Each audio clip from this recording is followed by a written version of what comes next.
edhe ju që heshtni, por që shpirtërisht nuk aprovoni kur këto vjedhje monstruoze dhe këto qëndrimet shnjërzore ndaj kombit që mban Edi Rama. Të lam me një anë çdo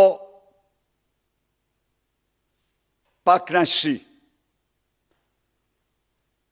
Të lam me një anë çdo mosmarrveshje dhe të bashkohemi në këtë kryemëritje të fuqishme si shpresa e vetme e shqiptarëve. Kryemëritje e cila synon të bashkojë të gjithë shqiptarët pavarësisht nga mosha, pavarësisht se mund të jenë të bindjeve të ndryshme politike, por që gjykojnë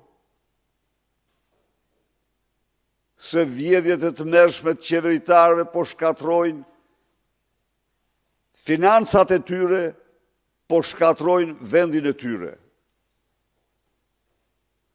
8 maj duhet të jetë dita e shqiptarëve, e protestës tyre më të fuqishme.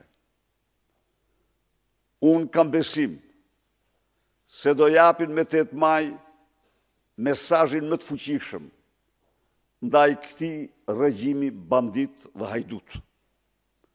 Faleminderit.